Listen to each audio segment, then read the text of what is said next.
Shalom dan puji Tuhan, kita bersuah lagi dalam ringkasan pelajaran Sekolah Sabat. Pelajaran yang pertama dalam suku tahun yang kedua, tahun 2020, yang bertajuk Keunikan Alkitab. Untuk memulai pembelajaran Sekolah Sabat ke saudara, mari kita tunduk kepala dan kita berdoa. Maha besar Tuhan Allah Bapa yang bertakhta di dalam kerajaan sorga, terima kasih karena kebaikan Tuhan bersama dengan kami dalam ringkasan pelajaran Sekolah Sabat pada minggu ini. Dalam nama Yesus kami berdoa. Amin. Puji Tuhan, kita bersama lagi dalam ringkasan pelajaran Sekolah Sabat pada minggu ini, saudara. Terima kasih karena saudara terus bersama dengan saya setiap minggu dalam pelajaran ringkasan Sekolah Sabat. Nah, saudara, kita sudah melangkah ke triwulan yang kedua atau suku tahun yang kedua tahun 2020 ini, di mana hari ini adalah atau minggu ini adalah pelajaran Sekolah Sabat yang baru, di mana tema keseluruhan Sekolah Sabat kita sepanjang triwulan ini ialah bagaimana kita menafsirkan firman Tuhan atau Alkitab. Khususnya pada pagi ini, saudara, kita akan mempelajari mengenai dengan keunikan Alkitab. Seperti biasa, saudara, kita akan melihat apa pertanyaan besar Sekolah Sabat kita pada minggu ini. Di screen, saudara, mengapa Alkitab itu unik? Apa inti utama Alkitab? Mengapa ianya berbeza dengan buku yang lain? Juga di screen dipaparkan ayat-ayat Alkitab yang membantu kita dalam pembelajaran Sekolah Sabat kita pada minggu ini. Manakala ayat hafalan kita dalam Mazmur 119 ayat 105 yang mengatakan, "Firman-Mu itu pelita bagi kakiku dan terang bagi jalanku." Saudara, kita sadar dan kita yakin bahwa Alkitab tidak diragukan lagi sebagai buku tunggal dan unik. 66 buku ditulis dalam tempo lebih kurang 1500 tahun dan ditulis oleh 40 penulis dengan sedikit atau tidak ada hubungan langsung di antara mereka. Bagaimana mungkin ini terjadi?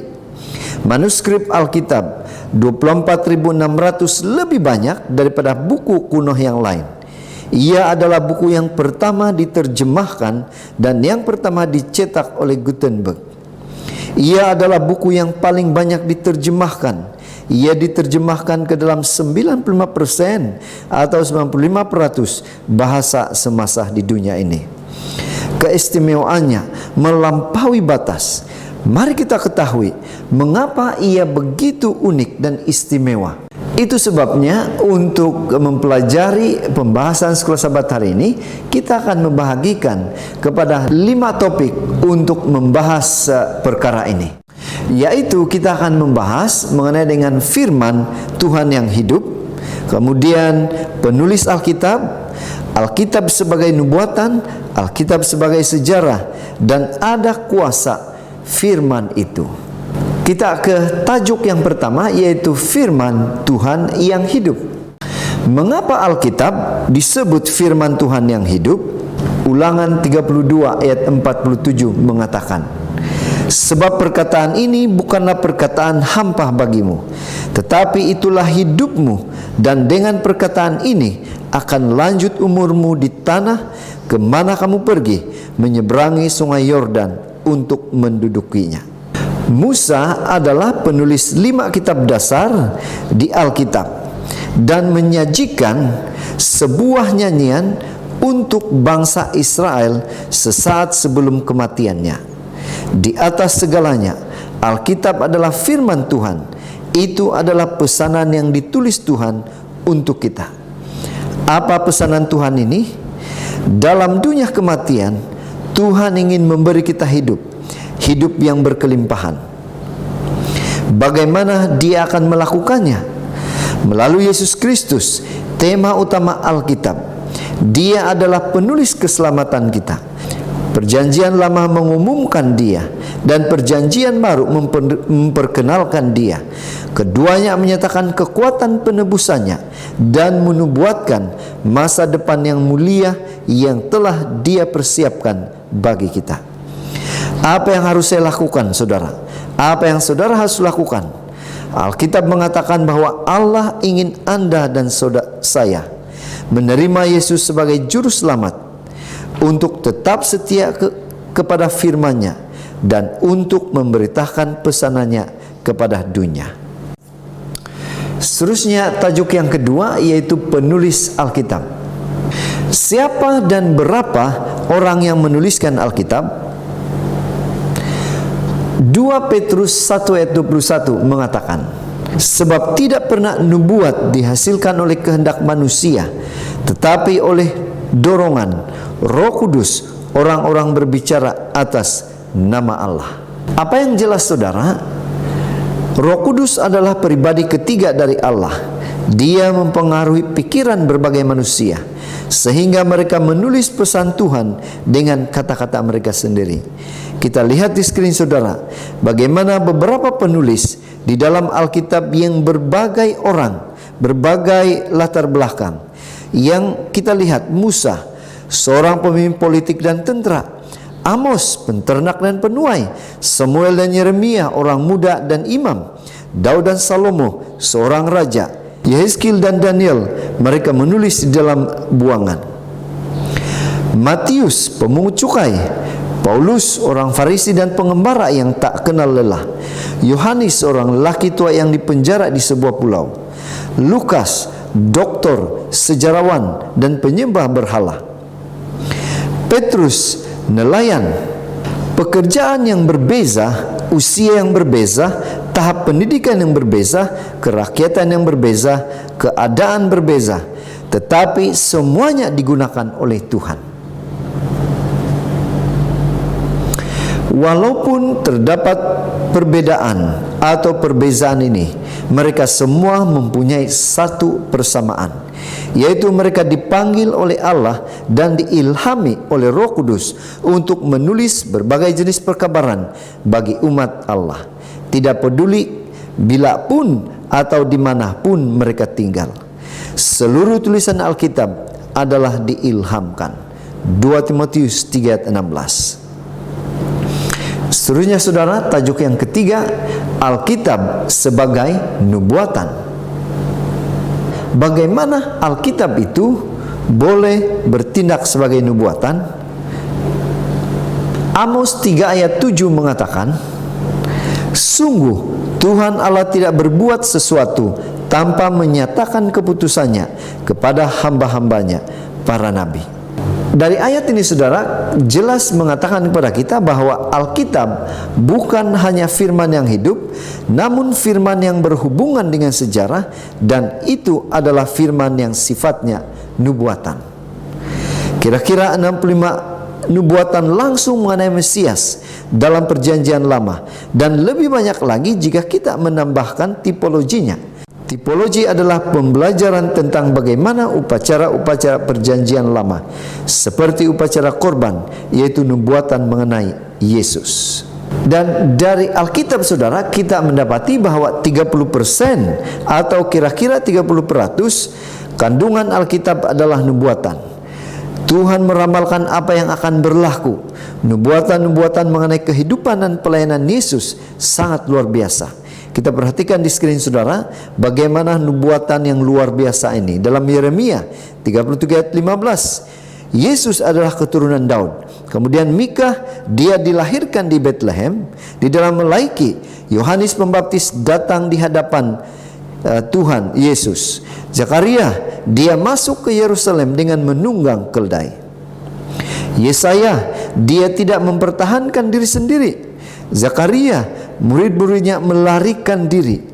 Mazmur 22, tangan dan kakinya dipaku. Kemudian ayat yang ke-18, Mazmur 22, mereka membahagi-bahagikan pakaiannya. Kemudian kembali kepada Yesaya, dia dikuburkan di kalangan orang kaya. Mazmur, tubuhnya tidak rosak. Dan Hosea, dia dibangkitkan pada hari ketiga. Kita lihat saudara, nubuatan-nubuatan ini dipenuhi dengan ketepatan yang luar biasa.